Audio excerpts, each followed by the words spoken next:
We have this community, we've got 4,000 users. We got to number 3 in the New Zealand App Store in the first kind of 24 hours, which was awesome. So often we just feel like things feel too hard, or you feel like you watch other people's success and you think it can't be you, but like it absolutely, there's no reason why it can't be you. It is just having that like real delusional self-belief of like, why couldn't I do this? Yeah. You know, other people do this. Why couldn't it be me?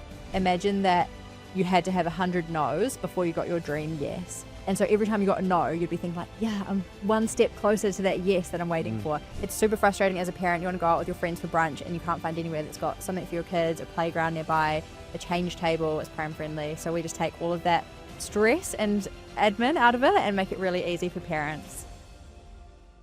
Today we're going to hear from somebody who is making it easier to find fun things to do with the kids. We've got Renata from Roam with Kids. Thanks for joining us. Hey, thanks for having me. Do you want to get straight into what it is that Roam with Kids does? Yeah, so Roam with Kids is basically Google Maps for parents. It's got everything you possibly want to do with your kids, whether you're looking for like a restaurant or a cafe that's got a play area. It's super frustrating as a parent. You want to go out with your friends for brunch and you can't find anywhere that's got something for your kids, a playground nearby, a change table, it's pram friendly. So we just take all of that stress and admin out of it and make it really easy for parents. Nice. So people get an app and then they can basically look at the location that they're in or going to and then see what options they've got to get involved in. Yeah, totally. And then we've got filters, so you can search by, if you're after a playground that's fully fenced, you can apply a fully fenced, filter. If you've got a little one and you want to know it's pram friendly, if it's a cafe that you're after, or if it's a rainy day, you want something indoors. So we just try and make it really easy for parents. There's just so many options of things to do, so many cool places to go, and it can be overwhelming. So we just make it as easy as possible. It's cool to hear that, because I think often in Auckland especially, you hear people saying that there's nothing to do. I don't know, like I don't have kids, so I don't know if that's what people with kids do say, but you're almost saying that there's so many things that you can do, and now you're giving people access to be able to find these things as well. Yeah, totally. I think that when you're a parent, you can get sucked into this real monotonous trap of just like doing the same thing on repeat, because you know that it's like a safe option. So whether it's always going to the same playground, always going to the same cafe, always going to the same playgroup. And there are so many other options out there, but it can feel daunting to try something new if you don't know how it's going to go.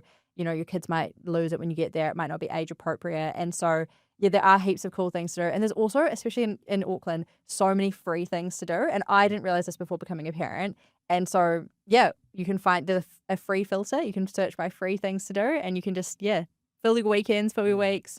I think that's where I come across it as well, where I was thinking epic that someone's actually done something for people in a time where cost of living has been really tough, but people can get a centralized place to find new creative fun things that they can do with the kids. I mean, growing up in an environment where we were often looking for things to do that didn't cost a lot of money as well, but like kids don't know that at the time, right? So there's still so many fun and free things that are out there for people to have a crack at. Yeah. And just so many things that I think you wouldn't think of, like, the Maritime Museum, they have a make day every Sunday and it's free and you can go and do crafts and stuff. And like unless you're really actively looking for them, the information's out there, but it's super fragmented. It's just all over the show, different blogs, different websites, different council, or business websites. And yeah, we just wanted to make it really easy by putting everything in one like central place. And then, as you say, it's like cost of living crisis. So we work with businesses and we have offers in there like free coffee or discounted entry to indoor playgrounds and things like that. So we hope that by using the app, parents are actually going to be saving money. How does all of this information end up in the app? That's what I'm fascinated by. At the moment, it's a very manual process. Wow. And so, it started off with me just researching things to do myself with my daughter. And then now we have this community. We've got 4,000 users and they're submitting places that they're finding as well. And it's just growing really organically, which is the best. A recommendation from somebody is always the best recommendation. And so we take all of those and we pop them into the app. So a parent has the app and then they go somewhere, they find an epic place to go to, and then they can upload that information into the app and other parents can see that and benefit from it. At the moment, it comes through to us for moderation. So we sense check everything and make sure that it's correct. So we're not just putting, incorrect information in there. But yeah, basically, so parents can use Roam, they can find things to do, and then if they know somewhere that we're missing, they can submit it in the app and say, this is an epic cafe, it's got a really good kids menu and a really good fenced play area, or whatever it is, it's the reason they're submitting it. And we'll go and research that, we'll go and check it, we'll contact the business, and then we'll add it into the app for them. Oh, so it's a paid app, right? It is, yeah. It's $2.99 a month. So Awesome. less than half a cup of coffee. Yeah, wow. I'm sure people would get the usage out of that for sure. You've got a free trial, I think, to have a crack at it to start with. Is that Yeah. right? Yeah. So you can get a 3-day free trial, but keep the change, listeners. You can use the code KTC and get a month for free. Try it out. Wicked. All right. So people can go to the App Store and search for Roam with Kids, or Yeah. even Google it and you can find your website, right? It'll Yeah. take you to whatever App Store you use. And then how do they enter this KTC code to get the free month trial? So once you download it from the App Store or the Google Play Store, there's an account tab down the bottom. So before you'll get met with a paywall, and before you subscribe, go to the account tab, and then in there's an option to enter a promo code. So you can just pop it in there and then try it for a month, and hopefully they'll love it so much they'll want to keep subscribing. Nice. Well, don't say I don't do anything for you people out there. You're getting a whole month of this. Too many of us signed up to a KiwiSaver plan without much thought. And signing up is great, but if you've never got advice before, you could be missing out. Your KiwiSaver account could become one of your biggest assets over your lifetime. That's why getting expert advice early and ensuring you're in the right fund is so worthwhile. Generate have a team of KiwiSaver advisors available to help. Head to generatekiwisaver.co.nz/change to book a no obligation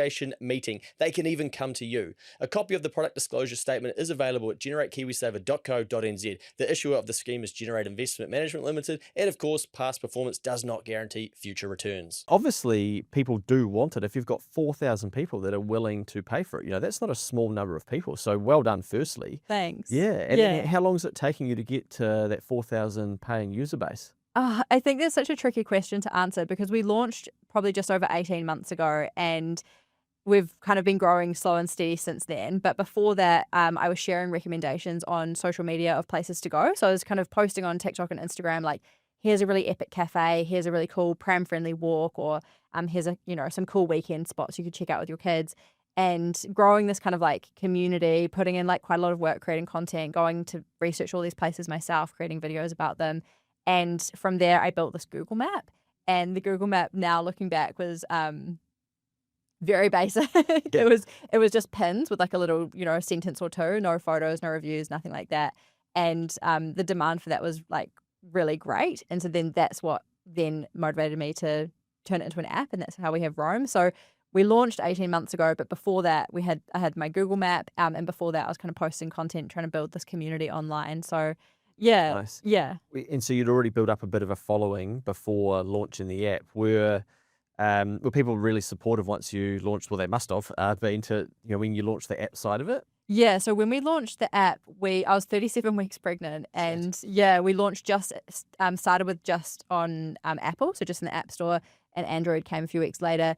But we got to number 3 in the New Zealand App Store in the first kind of 24 hours, which was awesome. So I think people had been waiting for it to come out. I'd been sharing this journey of like building it, and it's coming soon, and the kind of, I don't know, highs and lows of trying to build a business while being pregnant and having another child. I had a 3-year-old as well, and I was working 20 hours a week, and so I was kind of sharing this all, like, hopefully very authentically on social media, and people were kind of when we launched, there was kind of people waiting for it, so that definitely helped with just like getting that first spike. And then from there, because we kind of were able to get that stat of being in the number 3 in the App Store, I used that to do a bit of like self-promotion to as many people as I possibly could, to be like, look at this. Yeah. So wait, you were doing a 20-hour role. Yeah. You had one child and you were 37 weeks pregnant. You're launching an app, and you're obviously creating content to then be able to get eyeballs on what you were doing. Yeah. Yeah. Any sleep or? Not a lot, I think that if you're going to start a business, you have to be a certain level of, crazy. It's super frustrating as a parent. You want to go out with your friends for brunch and you can't find anywhere that's got something for your kids, a playground nearby, a change table, it's pram friendly. So we just take all of that stress and admin out of it and make it really easy for parents. I was lucky in the sense that the business that I was building was around things to do with kids. And so I'd go to a playground with my daughter and I'd film like a quick video of it before we played at the playground. And it didn't feel like work. It felt like I'm hanging out with my daughter right now. This feels really cool. But it definitely was hard. My 20 hours were split over 3 days. And so I had 3 days working while she was at kindy. And then I had 2 days of being with her and trying to do everything else and consume as much as I could about starting a business. And I think that was also the hard part, was like I didn't really know anything about, do I need to set up a new bank account? Like, do I need to be registered as a company? Like, do I, setting up a new IRD number? There was just so much that I didn't know. and it felt exciting. And so I think that was the motivating factor. Like, it was exciting and it was new, and I was using my brain in a totally different way, and I enjoyed it. What led you to start creating content about it? Because, you could have just, been at the park, say, Yeah. but you've obviously thought, oh, maybe people would benefit from this, or they could learn from it, or see that this is something that they could be doing that they don't know about.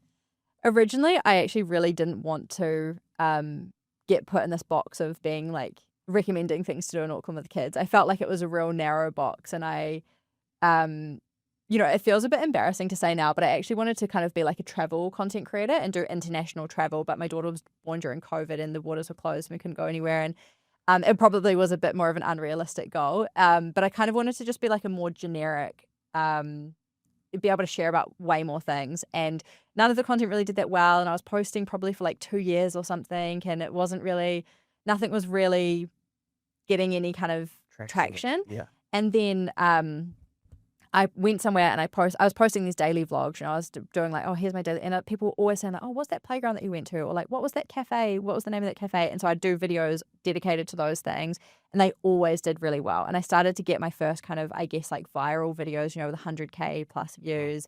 And I kind of realized, like, as much as I don't want to box myself into just sharing things to do in Auckland with kids, I was like, there's a need for this. People want this content, so I'll continue making it, and I'll continue like leaning into this.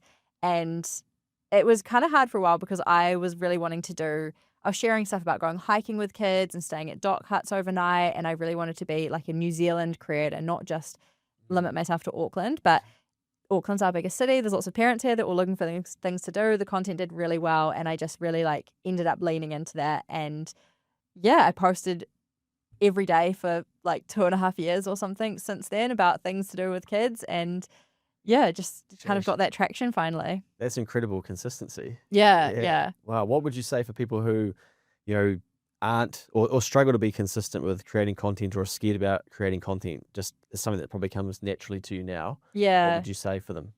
I think that for me, it became like a habit in my day. And so before my son was born, I just had one child, and, she'd go to bed and I'd sit down on the couch with my partner and I'd like make my little reel every day in the evening, and I was embarrassed to do my voiceovers in front of him, it was like, oh, don't watch me. And sometimes I mess up the lines and I have to redo it, and he'd be laughing at me from the other room. And then I'd hear him say, if you're in Auckland with kids, I'm like, shut up.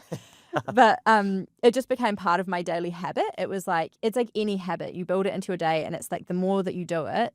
And for me, I had to do it every day in order to build that habit. I couldn't just be like, I'm going to post 3 days a week, because I'd forget, or it'd be it just was too hard that way. Somehow it was easier to do it every day. And I'd think, what are we doing this week? And I'd look at our calendar and be like, what things could I create videos about this week? Or what could I, and it didn't have to be things to do with kids. It could be like, I'm just going to do a daily vlog today, and maybe doing something slightly interesting, or, and just tried to be, really, really consistent and just almost like religious about it. Like, didn't let myself miss a day. And it definitely was hard. And I know that that's something that people struggle with content. But I think I enjoyed it. I think it was like a creative outlet that really helped as well. Some people hate social media. They hate posting. And I think the fact that I actually genuinely enjoyed it definitely helped. Yeah, you leaned into it. Yeah. We'll come back to what may have been driving you to be a travel vlogger. But the app and Roam with Kids, is it around New Zealand? Yes. Okay. Yeah. Cool. So if I'm going to Hawera on the weekend, for Yeah. instance, there may be something in there. Yeah, I think one of the best things about Roam, and I use it myself for this as well, is if you're traveling between places in New Zealand, like, say you're going to Tauranga for the weekend and you're thinking, oh, where are we going to stop with the kids and let them burn some energy, or where are we going to stop for lunch between here and Hamilton, you can use Roam to find places to stop off along the way. And so having that coverage in a country like New Zealand, where most people drive long distances, especially in school holidays and things, it's so helpful for that. Yeah, cool. Okay. So, again, if people do want to grab the app, then they can do that via the App Store, and the promo code is KTC for a free month. So what's behind you wanting to get into travel vlogging? What got you thinking about that? Sometimes I used to think about that too, and then even I've got some travel coming up this year, and I thought maybe I could do it. And Josh, who's sitting in the background here, is like, yeah, mate, that's not going on the Get You Changed channel. I'm like, oh, damn it. Yeah, I think I used to really enjoy watching other people's travel content. And so when my daughter, when I first had her and she'd be napping or something, and I'd put on like YouTube travel bloggers or travel vloggers and be doing the dishes or whatever, I really enjoyed watching that content, and I would see how much money these people were making. And I think this is, so many people will probably relate to this, but you see how much money they're making and you think it's just like unachievable, and you think like and it is hard to get monetized on YouTube. But I don't know, I've got this like delusional belief in myself that I can kind of do anything that I set my mind to. And so I had my daughter during COVID, and I was watching all these kind of, travel vloggers and thinking, oh, that looks so fun, I want to do that. And like, I guess for context, my partner and I both worked for Flight Centre in the UK. I met him over there. And so I've always worked in travel and tourism. And I was thinking, oh, I miss travel, since moving back to New Zealand, since becoming a parent, since COVID, like I really miss it. But how can I fund it? How can we fund it? We can't just like quit our jobs and go traveling. And then I kind of don't know how, but I managed to convince my partner that we actually should quit our jobs and go traveling. Just casually. And so we went on this, it was just before the borders opened, and like all the camper van companies had discounted rates for Kiwis because no international visitors were coming to New Zealand. I booked as like a 10-day trip, a 10-day camper van trip, and we took our daughter, she was 1.5, and we went around Northland. So started and finished in Auckland, went around Northland, and we just had the best time, just this real quality family time. Parenting is so much easier when two parents are there not working, it was just amazing. And on the last day of that, I said to my partner, his name's also Josh, I said, you should quit your job and we should go traveling. And he just thought I was crazy. He was like, what are you talking about? And we had been kind of like trying to save for buying a house, and we're just like, oh, it feels really far away. And I was only working part-time, and it just, we're like, could we make it work? What do you think? And anyway, we decided that he went back to work. I think he did like 2 days back in the office, and he was like, yeah, let's do it. He was over it. And so he quit his job, and we went traveling for just under 6 months with our daughter. She turned 2 while we were away, and we YouTubed the whole thing. And in hindsight, it feels crazy. We were putting out 2 YouTube videos a week, which was like a lot of work. And I was trying to teach myself, YouTube SEO and how to make really engaging thumbnail pictures that people want to click on. And I think we've got 6,000 subscribers on YouTube now or something. And I haven't posted pretty much since we got back. Once we got back from that trip, we got monetized when we were away. We managed to like meet the threshold for that. But once we got back, it felt really hard. Like New Zealand content felt way less exciting to post about than, traveling around Asia. We did a couple of videos about 10 things we didn't know about New Zealand or something, or pros and cons of living in New Zealand. I think that was one of our most viral ones. And some of the comments, I was like, I'm not cut out for this, I'm a sensitive soul. So that kind of ended up dying off, but we still get paid. The thing about YouTube is you still get paid even when you're not posting on there religiously. So those videos are still popping off. We probably should do a remake 2026 version, but yeah, we still get money from that. And that was kind of what I wanted to lean into. So I really wanted to move back to New Zealand and then work with like hotels or tourist boards or do something in that travel space to keep basically traveling as much as we could and to keep like exploring. And that was really hard. And I guess that's when I thought, okay, I can't travel. No one's going to pay me to go travel. What am I going to do instead? I've got this part-time job. I work 20 hours a week, and it feels just really boring. And being back in New Zealand, it just feels really boring. And so I was like, I'm going to treat being in Auckland like being a tourist, like I was traveling, like I was in Bangkok or London or wherever, and try and actively go and find different things to do every weekend. When me and my daughter are having 2 days a week together, I'm going to try and go and do something that is different to our normal routine. And then that's when I started sharing these things on social media here, and I realized that actually other parents feel the same. There's a demand for this. Like people want to go and do different things. They don't want to just be doing the same stuff every weekend.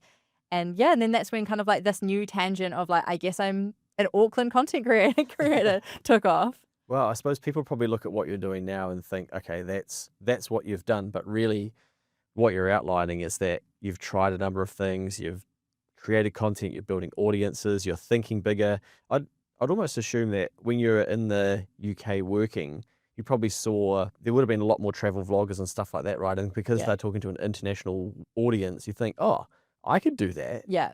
But I think in New Zealand, often we do something that's just New Zealand specific, and so then the scale isn't there. Yeah. And you're right, we then end up falling back into that. I know that this should work, and that people are willing to pay for this, and I'm not any different to these other people doing it, but the scale just isn't there to prove it at a local level. So totally. much. Yeah. I think that Kiwis generally, like, it's that whole thing of, like, you can't be what you can't see. And so I think that, hopefully I share about my journey really openly, because I want other mums especially to know that, like, you actually you can start a business and you can make money through, like, non-conventional ways. And especially now, with, like, content creation and, like, flexible working and stuff, there are so many things that people can do. And I just think, I guess maybe having that exposure of living outside of New Zealand and realizing that people have these really big dreams and they go after them a lot more, like, shamelessly, feel, than Kiwis. I feel like we're just, like, really modest. Don't necessarily, like, have, well, I mean, this is such a generalization. I'll probably offend people by saying this, but maybe not as ambitious as, like, we could be. Like, we don't allow ourselves to have those, like, really big ambitions. And maybe it's tall poppy, where we worried if we poke our head up too much, people are going to cut us down. But I think since launching Rome, I've kind of been opened up to this whole other part of New Zealand where there's this, like, ecosystem of small business owners and then people with startups as well. And some people who have really big goals and dreams. And it's like, if you can find those people in your life and hang out with them more, it rubs off on you. And then you're like, yeah, I can do that too. Yeah, I think a big part of it, people who aren't in that world, is that the belief is just not there. Yeah. And then we get to these limitations. So it might even be that the traditional way that we were taught, or the way to make income or do things, we do that. And it's like, oh, it's actually that's not going to get me to where I want to go. But then we just stay there. Yeah. It's almost like we think, oh, we've been told to do this, but it doesn't actually work. Instead of realizing, oh, it doesn't work, I should try something different. Yeah. We sort of just then end up saying, oh, well, this doesn't work. Yeah. And we get stuck there. And I think you're right. Like, you meet these people that are way further down the path, or even have way bigger ambitions, and you kind of think, far out. Like, they're playing at a different level. But a little bit of that energy from them, can change our lives. Most Kiwi don't have a financial plan. They have a she'll be right, mate attitude. Amy from Leverage is helping KTC listeners change that. If you're needing direction, clarity, or wondering what your next financial move should be, then book a call with Amy or download her free DIY financial plan to freedom. To do that, visit financialplan.co.nz. One thing that you might not have mentioned, you charged for the map, the first map, right? Yeah. So that must have been an epic feeling to be able to sell. Because how many of those did you sell? We sold about 500, and it was. At how much? It was $20, $19.95, I think. Awesome. I was like, oh, psychologically it looks better than 20. Than 20. I don't think it made a difference, but yeah, it was cool. And I think, I built it just when my daughter was in bed in the evenings. My partner and I would sit and watch TV, and I'd be on my laptop, and I'd be like, making my Squarespace website and getting frustrated because I didn't know how to do things, and trying to set up Stripe as, like, a payment portal. And but I think it was cool to start seeing some money come in from that, and then to start seeing the feedback from that being really positive. And then I basically just set up, like, a separate bank account for all of that money to go into. And partly because I didn't know how to deal with the tax situation, and I was like, I'm just going to keep it really separate to make it easy. But then I ended up being able to use all of that money for launching Rome. And so just, like, paying for flyers and stickers, and we had a little launch party and stuff. Nice. And now it's kind of, like, grown beyond that. But yeah, it was cool to be able to build something myself and teach myself some new skills, very basic. Like, Squarespace is the most easy, platform to use. And then to be able to earn some money from that, which felt like because I was working 20 hours, any money that I was earning on top of that was just, like, extra bonus money. I was like, wow, like, this is so cool. Maybe I'm biased because I live and breathe the business world, but I feel like there's almost nothing better than putting a product into the market and people saying, like, I'll pay for that. Yeah. And you have this, it just opens your world to, oh, really? Yeah. Okay. And even I've got a client recently who they do free webinars. I'm like, you're really valuable, and why are we doing this for free? Like, start charging for it. And so now I've launched a paid version and people are paying for it. A guy emailed me over the weekend. He's coming on the pod in coming weeks, and he teaches people how to play the drums. Yeah. And he's like, oh, I want to teach other musicians that there is a way to make money. And I think we need more people like yourself and people doing different things to plant seeds for, whether it's mums or even just people that are a little bit lack as much belief than maybe say you and I, that they realize, oh, okay, I could do this too. But I think, what was it like actually launching that map and saying, instead of doing it for free, you're saying, right, you need to pay $20 for this, and then secondly, getting some of first sales for that? I was so nervous. I worried about whether I had priced it too high. I went back and forth on whether it should be, $14.95 or $19.95. I even, was like, maybe even that's too much. Like, I really kind of, I guess, agonized over it. And it's just that worry that you're going to put something out there and no one's going to buy it. And it's like, well, what's the worst case that happens? You put it out there and no one buys it. Like, fine, But I had kind of been posting about it every day in the lead up to, or every few days in the lead up to, and just trying to build that, again, like building that community that's like waiting for the product, so that when you're launching to people who want it, rather than just launching and then trying to find people to buy it. And I think that's one of the biggest things that I think has made a difference for my personal journey, is that like I've always found the community first, figured out what they want, and then I've given them a product that answers that, rather than what a lot of people do, which is like, oh, I think this is a cool product, I'm going to make this. Now I've got to go and try and find people and convince them that this is cool. Like, that's a way harder way to do business. But yeah, it was really cool. Like, I launched, I think it was like 8 o'clock at night. My daughter had gone to sleep and the website went live, and, had those Squarespace notifications coming in that people were buying it. And I just could not believe it, that people were willing to pay. And, like strangers on the internet who just wanted to support me and support this idea. And that was just such a cool feeling. And I think it was really motivating to be like, wow, this is, this is real. This is like something that people want, and I've made it and they like it. And I was also really nervous, I would say, after I had launched it, probably for like a couple of weeks, about what the feedback would be and whether people would think that it was worth the $20 that they'd spent. And so it wasn't just like the nerves leading up to launching it. Are people going to pay? It was then like, it was almost like, are they going to regret paying? Like, are they still going to see the value afterwards? And the feedback was really positive. People were super supportive about it, and had like, people would leave reviews and things. And it was always really great. So I always think as well with that, and this maybe just help some people who are thinking about starting something, you can always give people their money back. Like, if they're really that angry or don't value it, you can say, oh, sorry, this isn't the feedback that I'm getting from 97% of people, but you've had really bad experience. I'm happy to give you your $20 back. Or even if it's, say, someone like mowing the lawns and someone's like, you did a shit job of it, okay, like, I'm really sorry, you can just give them their money back.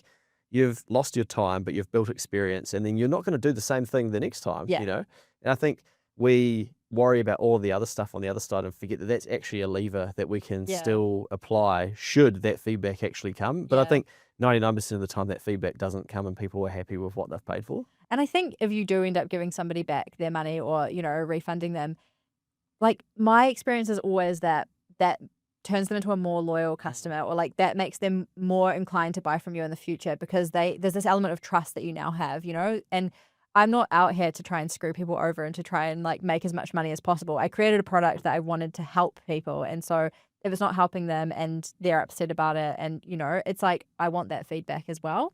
But, yeah, it's interesting like that. This is kind of on a tangent, but at the end of last year, I hosted this Christmas party for mums, and we had 80 people come along to that, and we had some guest speakers. Susie Cato was one. It was awesome. Nice. And and it was really a really cool event. But somebody who had come along to that had it was a 3-course sit-down meal, and it was like sharing plates, feasting style. Yeah. And somebody, when they bought their tickets, had let me know they had these dietary requirements, and I'd passed that on to the venue, and the venue maybe didn't handle it like quite as well as they could have, with letting that person know what they could and couldn't eat, what was, and the person, anyway, they were really upset about it. Anyway, they didn't say anything on the night, and so we didn't know. But afterwards, they contacted me and said, hey, like, I'm pregnant. There was not a lot that I could eat. I wasn't sure what was, gluten-free and what wasn't. And they were really quite upset about it. And exactly to your point, I was like, this is not the experience that I wanted you to have. You paid quite a lot of money to come to this dinner. You weren't able to eat anything. And I offered them a refund for coming along, because it's like, that's not the experience that I want them to walk away with, of feeling like they traveled all that way for this event. The event was really disappointing. They were pregnant, and I think it's like, it's, I'm fortunate to be in a position where like the business has that buffer where we can do things like that. But yeah, I don't know. It's just not.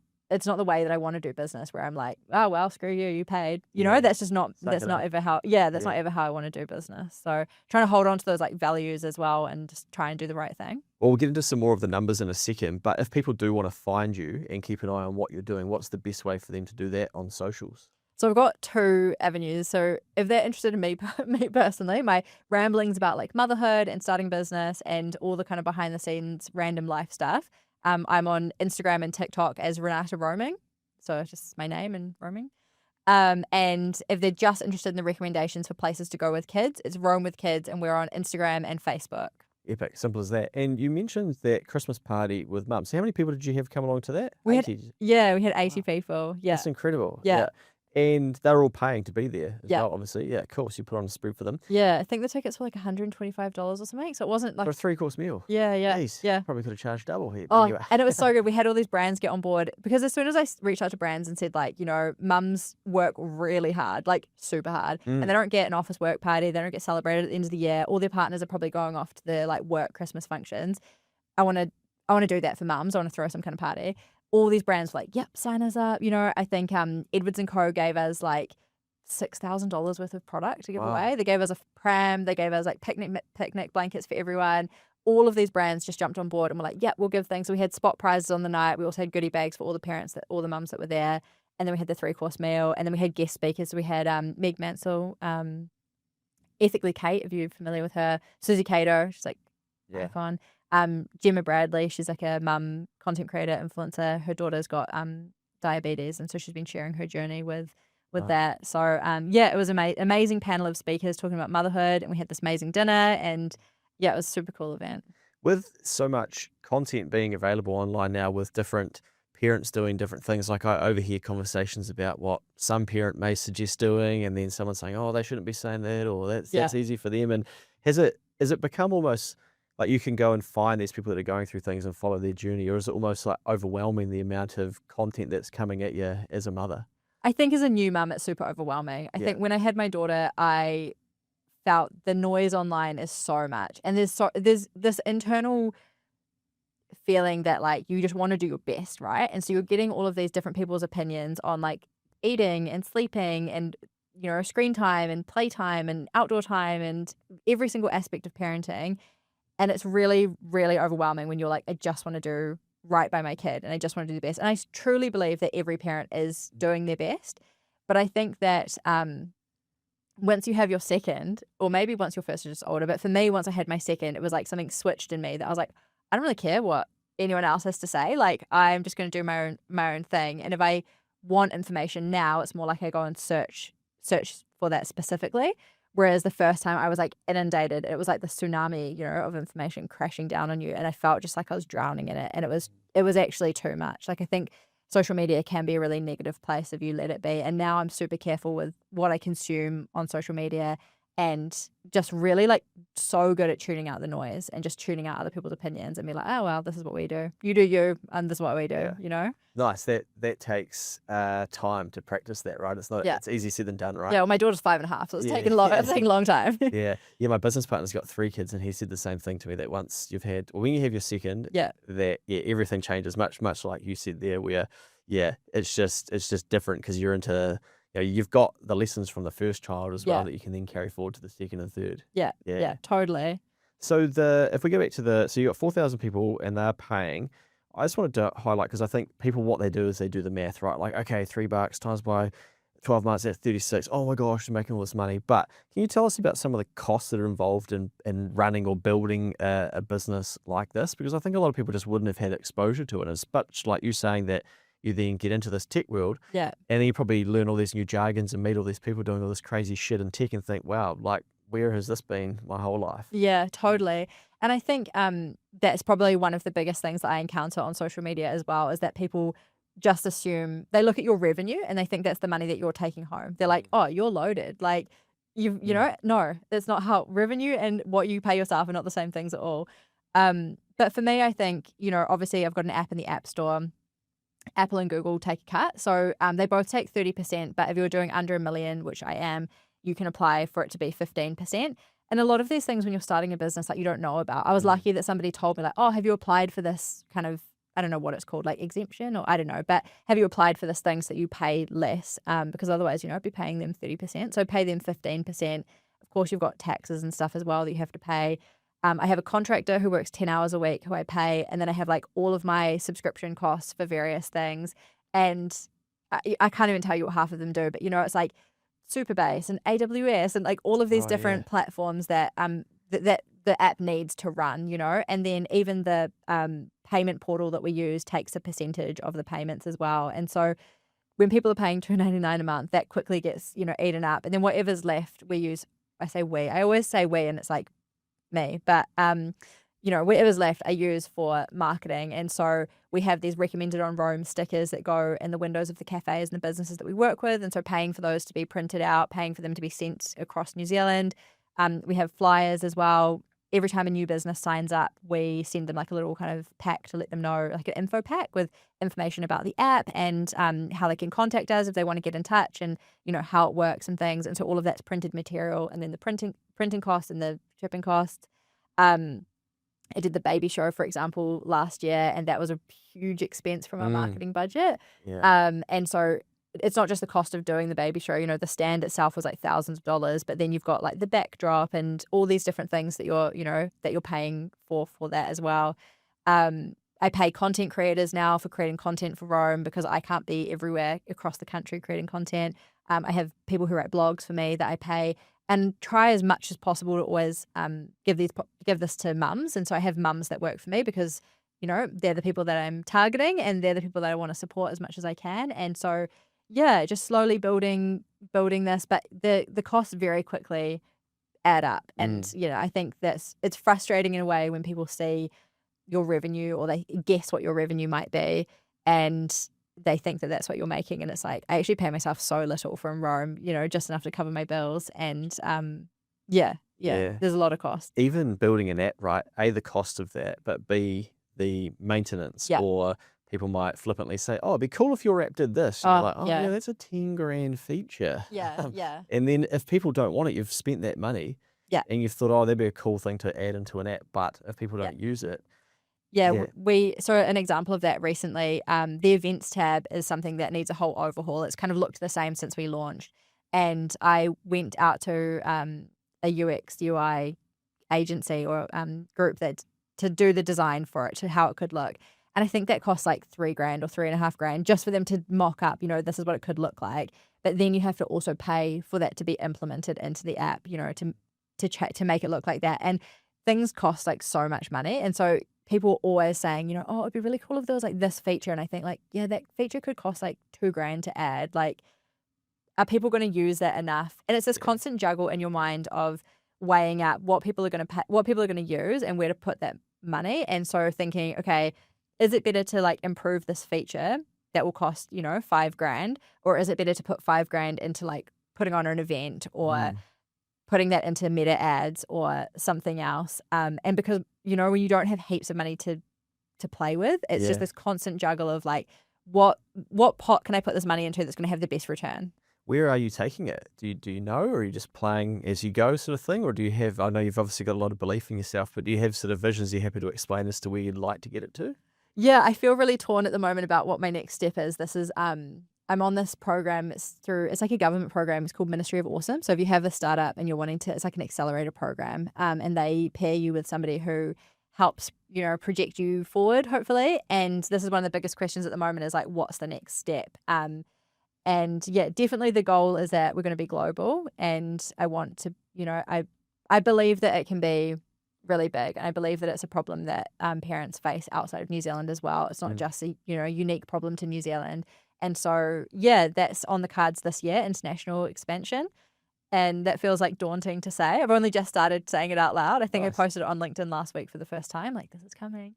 But yeah, I just I think it is just having that like real delusional self-belief of like, why couldn't I do this? Yeah. Other people do this. Why couldn't it be me? And even, if you can get that 4,000 in New Zealand to say like 40,000, everyone just times things by 10. Yeah. But you probably reasonably could do that, right? Yeah. Like, there is enough parents. Because I was thinking as well, this would be perfect for grandparents to then be able to have to, if they're looking after the kids, say, or whoever really, and totally. go, uncles and aunties, etc. of like, okay, what am I going to do? Yeah. Okay, bang, I've got it solved. Not, holy shit, I don't know, what are we going to do? And also like the international visitor market as well. So there's so many families that come to New Zealand for holidays. Yeah. And if we can target them as well, they might only be here for a week or two. But like for the price point, the app is, in my opinion, priced so low that you can justify getting it for just a holiday as well. So it's not just the people that live in New Zealand, it's also those international visitors coming in. But yeah, and as you say, like so good for grandparents if they're looking after the kids one day a week or something, or they've got them for the school holidays and they're thinking like, oh, what are we going to do? Because we have events on as well. So it's not just physical locations. It's like if there's, pop-up circus in the park, or if there's like a messy play event, or if there's something on at the library, all of the information of those are in the app as well. I love using this podcast as a way to try and find the right people for the guests. So if we were to think about who it is that you need to speak to. Yeah. So parents, Yeah. obviously, probably one in terms of customer, right? And then are you looking for investment, say, to then go global, or maybe not? I don't know. But... Yeah, I think I am this year probably going to be looking for investment. I haven't so far. I've been kind of like going back and forth about this. Yeah. I think anyone else that's got a startup will probably relate of this dilemma. Bootstrapping as long as you can. So bootstrapping, for those who don't know, just means that you're funding it yourself, either through your own personal savings or through revenue that you're generating. And that's what we're doing. I put my own money into it to begin with. And now we use the revenue that the business makes.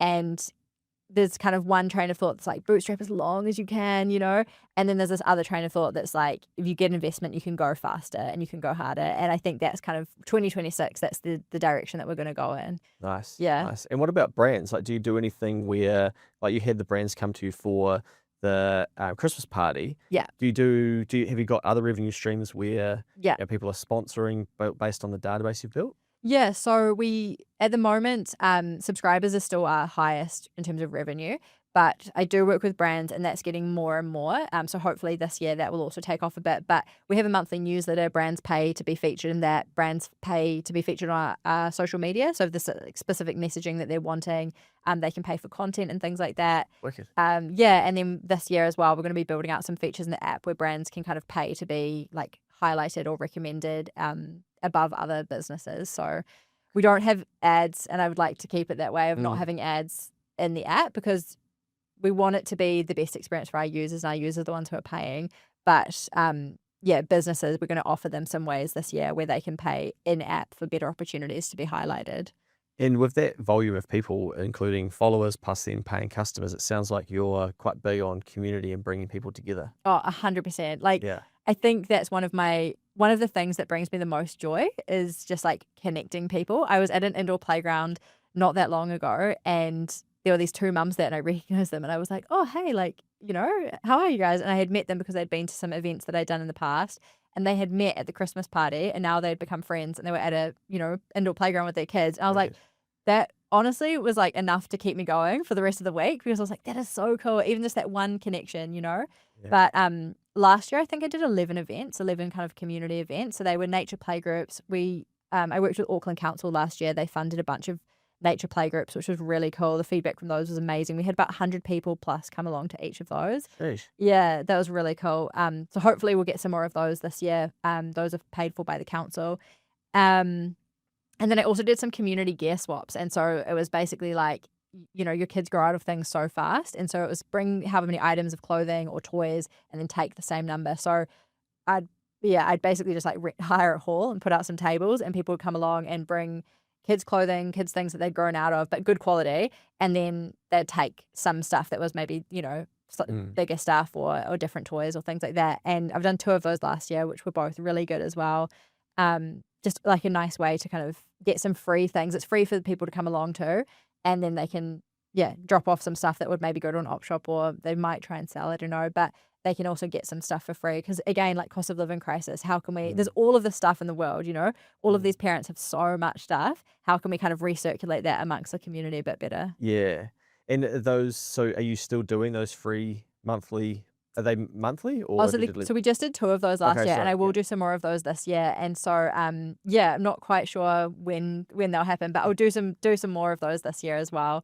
How do you find the time to do all of this? It's probably the question that the listener's asking, which would probably be, bad if I don't ask. I think that a lot of it, I get so much like enjoyment from that, it just feels like it's not really work. It feels like enjoyable. And I just work a lot. I don't know. There's no like kind of secret hack that I can give. It's we've got a nanny for my 1.5-year-old. She does 10 hours a week on average. And so those 10 hours combined with nap times and then evenings. And I would say like realistically, I probably work until at least midnight most nights when my kids go to bed. And probably not sustainable forever, but because I enjoy it and because I feel like I'm working towards, a goal, and it's also like a snowball effect. The more momentum that it gets, the more it's like, oh, like, don't have a choice now. I have to stay up and do this. I have to get the work done. But I think if you do something that you enjoy, it makes a massive difference. Yeah, yeah. And finding that thing that we enjoy is probably the thing that people find hard to do, right? Yeah. Yeah. Yeah. And I do feel like I go on quite a lot of tangents, like with the events that I put on. And then I do run like a monthly mums in business group. And I started that around the same time that Rome launched. And that's been one of, we meet in person once a month. And then we have just now introduced an online session once a month because a lot of people couldn't come to it's just based in Auckland, obviously. And the online one's open to mums all across New Zealand. How do people find that? It's just another thing you've just thrown in there. So there's a Mums in Business Monthly. Yeah. Yeah. Nice one. Yeah, so we have two meetups a month. One's in person and one's online. People can just DM me on Instagram or send me an email if they want to get the details. And then I've got a newsletter for that we send out the link every month to join. And the online one, we have like a guest speaker who kind of talks about their area of like expertise. But I get so much like enjoyment from doing those things. It doesn't really feel like work. And so I guess because I'm self-employed, my work day doesn't look like going into an office, from 9 till 5. Some days my work day looks like going to my mums in business group and treating it like a networking, I don't have kind of colleagues that I go and see in the office. And so that's the closest thing I've got. And they're an amazing group. Like I love that. And I feel, we touched on this earlier as well, but surrounding yourself with other people who are doing the things that you want to do or who are going through the similar experiences kind of helps like bring everybody up, And I think when I first was self-employed, I didn't have any friends that were self-employed, really. I didn't have any friends that had started a business or that were, thinking about these tax things or had these ambitions or anything like that.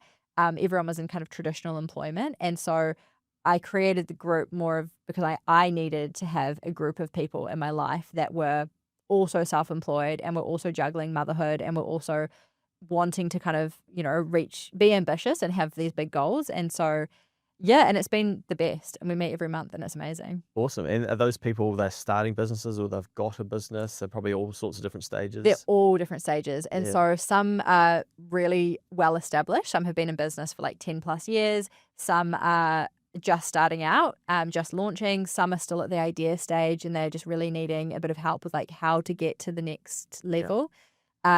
Because I think, there's, again, like in the same way I was saying, there's so many clothes and toys amongst all of us. Like there's so much knowledge and tapping into that knowledge within this community is also just like so valuable. What do you think the number one theme is that comes out of those catch-ups? Like what do people struggle with the most? I'm just curious. I think people struggle with like a lot of different things, but I would say that the juggle of like being a mum and, and you asked me this before, and it's like, there's no answer. I stay up until midnight or 1 o'clock every night. Like but the juggle of being a mum and being self-employed, and you often feel like you're not doing anything well. Like you're juggling all these balls and it's like, you're being a bit of a shit parent and you're being a bit of a shit business owner. And it's like hard. That feeling is hard. And I think that's the thing that we all struggle with. And so being together, it's like, okay, it's not just me. We're all doing our best. We're all struggling. We're all trying to be good parents. We're all trying to, run successful businesses. And that, I just think that that's quite a unique experience being a mum and trying to run a business, because it's not, if you don't have kids and you're running a business, you can dedicate so much more time to it, or you can, get into a flow state. I feel like even after bedtime sometimes, my kids go to sleep and I think, great, I'm going to sit down now. I'm going to like do 3 hours work and I'm going to try and have an early-ish night. And then, one of them wakes up after 40 minutes and then one of them wakes up, 10 minutes later. And then I'm just like constantly up and down. And it's hard, it's really hard. Yeah. And you have to want it enough. But also when you surround yourself with other people also experiencing that, it's like, it makes it easier somehow. Yeah, I think as well, you've picked something where like you're building it from scratch as well. It's almost like having another child to a degree, where you've then got to go and tell the market that you've got this thing and they should have it. I wonder, of those 4,000 people, I wouldn't be surprised if a lot of them pay for it to support you. I think this is something that I've noticed happening a little bit more, where people, they look at business in terms of, okay, I'm happy to pay for that to support. Then it's a little bit like COVID, people were talking about, I'll go down and support your local cafe, that sort of thing. But I almost feel like people need to look at the likes of yourself or people that are doing something that they would like to be doing, going, you know what, like my money flow here is actually me supporting what they're doing. And it's more than just them getting the product, the service, or the app. And they are allowing the runway to continue for the person that's doing it to then do more cool things. Because, you know, you've got this app, for instance, which is what, let's say, you're selling. If we're looking at the accounting side of it, realistically, it's then giving you the ability to inspire other mums to run community events, to go and see what sort of funding the council might have to bring something to life that they've got this funding for, but don't have a vehicle to actually go and deliver what it is that they've allocated the funding for. But if that person in the middle like can't get it working financially, well, then all of that just stops and we go back to your role, for instance, right? Or someone goes, fuck, yeah, we'd love to have you back in the travel space, and then you go and do that. And I think I think this is a good example to encourage people to think about when they are interacting with a business, that it's not always just about the coffee or the app or the product or the service. It's actually supporting a wider ecosystem that person can bring to life. Oh, 100%. I actually spoke about this not that long ago on Instagram because, you know, not to throw another thing into the conversation, but over summer I ran this petition to get make shade sale mandatory at playgrounds, or, you know, shade equivalent, so like mature trees or whatever. And I spoke about on Instagram the fact that, like, I don't get paid to run a petition. This is something that parents constantly tell me that is like a gripe in summer, you know, kids ending up with like 2nd and 3rd degree burns on their hands or on their feet. It's like, you know, it's a real problem that needs to be solved, but everyone's too busy to go and solve it. And I'm like, well, I can go and try and, and do something about this. I can make a petition. I can market it. I now have to try and find an MP to present it for me. We had 8,000 signatures. Wow. And so, but I can only do that because of the people who are actually subscribed to the app. You know, the people who are supporting me online by liking content, that's really great, and that's supporting me in a different way. But the people who are subscribed to the app, they're the people who are, like, you know, paying my rent and paying for my internet. And those are the people that kind of enable me to go and do other things that are, like, hopefully having a positive impact in the community. And yeah, it's just, I think, you know, you don't want to say to people like, oh, just support me even if you don't like the app. Hopefully they love the app. But yeah, it definitely is so true. Like when people are supporting you and it's such a low cost, you know, $3 a month, it's actually enabling me to go and do like my monthly mums in business group and supporting other mums getting their businesses off the ground. It's supporting me to run petitions for making shade sales mandatory at playgrounds. It's supporting me for putting on free gear swaps so that people who are really struggling can come along and get some free clothes. You know, it's like all of those things, they wouldn't be possible if people weren't subscribing to the app. Oh, love business. Yeah. Let's get into, to finish up, some of the things that are out there for people and they may not know are out there. So even things that you've come across personally or the app users that have found and gone, oh, wow, you know, let's submit this as a place. Are there any, you know, a few that come to mind, whether it's Auckland or around the country? There's so many. Yeah. I think, I mean, I can share some of my like personal favorites. I think that in Auckland, we're really lucky. There's a huge number of like free activities to do. And like some of them seem obvious, you know, the museum, the art gallery. I didn't know that the art gallery has a kids room and they always have some kind of like craft on in there and there's books. It's like actually quite a cool free space to go and enjoy. The Maritime Museum, which I mentioned before as well, they do like a make day every Sunday, which is really cool. You can go and make like, I went with my daughter and we did like a secret message in a bottle, and another time we went and it was like bracelets with shells and stuff. But there's just really cool stuff that's happening that's free. I also think there are some really cool indoor playgrounds. I've ended up becoming quite good friends with the person who owns My Wonderland, so I always give them a shout out. But, you know, My Wonderland on the North Shore, you can get free coffee with the Room with Kids app. You can get discounted entry. And yeah, there's cool places across New Zealand, but there are some really epic destination playgrounds, some really cool new playgrounds being built. So, yeah, there's one in Thames that's just been built not too long ago that's like really epic. There's one in Tauranga that is also just relatively new on the waterfront, really awesome. It's got like a Harry McClary theme, which my kids loved. But yeah, there's like so many epic places. And you know, the thing that I always find is that like most of the places that I love going and that I recommend, they're free. They're free to go to. And so it's like we're just enabling people to find those free things. It's like you pay $2.99 a month, but here are all of these free things that you can do that aren't going to cost you any money. So I go and kick a ball around at this school, and it's got a little bike track in there. yeah. And is that the sort of thing that someone would like load up there as well, potentially? Yeah, so we've got pump tracks on there. Yeah. We've got whether it's like for a little toddler on a balance bike, or whether you're looking for something for older kids, you can search by ages as well. Yeah, and then there's also like quite a few like paddling pools. So in summer, there's all these, especially in Christchurch. Actually, I was so surprised how many there are down there. But these really cool little like toddler like paddling pools, and they're free to use. You know, you can just check the opening hours and stuff, but you can just go along. It's like there are so many cool things to do in New Zealand with kids, and I think I'm like a big believer in spending more time outdoors. I think parenting is way easier outside, and that's just my personal approach. But getting outside can feel daunting because you don't necessarily know like what's going to be suitable. We do a lot of walks, and when my daughter was little, not knowing if a walk was going to be appropriate for a toddler, or not knowing if it was like, if we needed to take the pram, would it be pram friendly, or how long it was going to take us, it does put you off even wanting to try. And so hopefully we can take away a lot of that worry or stress or uncertainty for parents by giving them kind of options that they know are going to be good. But yeah, we just spend a lot of time doing free outdoor stuff, really. Nice. How many places do you go to now? You think, oh, this isn't in the app. We've got to like, you almost probably have to go hunting for them, do you? Yeah. New things. Yeah. It's yeah. It's funny now. My daughter will say to me like, we'll go somewhere, we go to a cafe or something, or we go to a playground, and she's like, "Oh, Mum, you should put this in the app." And I'm like, it's already in there, but thanks for the suggestion, yeah. So she's like my number one checker for stuff now. Yeah. And then I'll say to her like, what's your review of this place? What did you think? What should we leave a review? What should we say? And she'll kind of give me her thoughts as well. But she's always like, yeah, you should put this in the app. We went to Fiji on holiday last year, and we were staying at the hotel. She's like, Mum, you've got to put this place in the app. And I was like, oh, we don't cover Fiji yet, but maybe one day. Yeah. But yeah. I got a little cheerleader. Yeah. She's Rome everything. She's got like a Rome hat she wears to school. She's like, my number one supporter. I heard an entrepreneur the other day saying that he would always dress his kids up in this merch and send them to school, but the daycare eventually was like, mate, you got to stop this. Like, this is getting out of hand. He was like, they're my little mini marketing machines. Yeah, totally. How many listings are there in the app?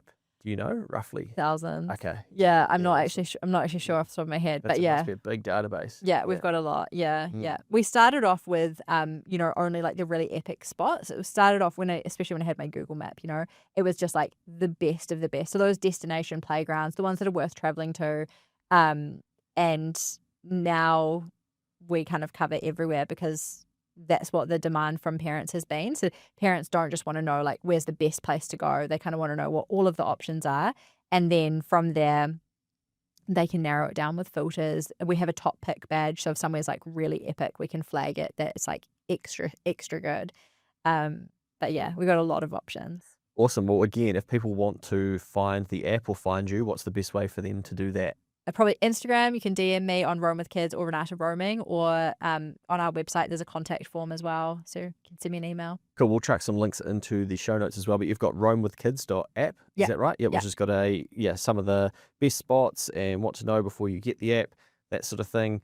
Connect in real life as well by the looks. So there's so much going on. Well done on what you've built. It's really impressive, and I think trying to juggle so many things and still having the energy to do it, I'm sure that it'll be inspirational for other mums and other people in general to see that people are still in New Zealand going out there and having a crack at things and building things. Yeah, I hope so. And I hope that like if there are mums, listening to this or watching this and they're thinking about starting something, like just try. You've got nothing to lose, I think it's so often we just feel like things feel too hard, or you feel like you watch other people's success and you think it can't be you, but like there's no reason why it can't be you. It can. And I think people, as soon as you put it out there that you want to do it, people are really helpful. That's the experience that I've had. People want to help you and they want to see you succeed. And so go for it.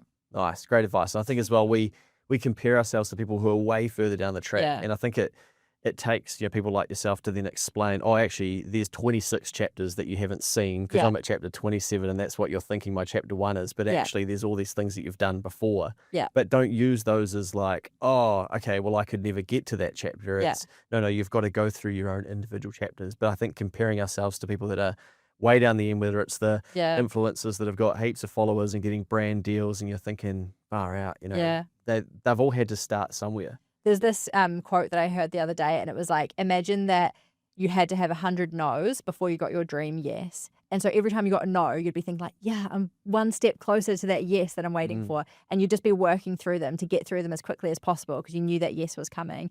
And actually that is what a lot of business is like, and a lot of like putting yourself out there. You will get knocked down, you will face rejection, you will have people say no, you'll have people tell you it's a terrible idea, that they could have done it better, whatever it is. And it's like having that resilience to just keep getting up and keep going and just keep grinding. You'll get there eventually. Yeah. Which can feel so hard when you're doing it and you're like, everyone's just saying no. I mean, maybe some ideas you should listen to the no, but for the most part, I think that advice stands. Yeah, but you have to get comfortable with rejection is basically what you're saying, right? 100%.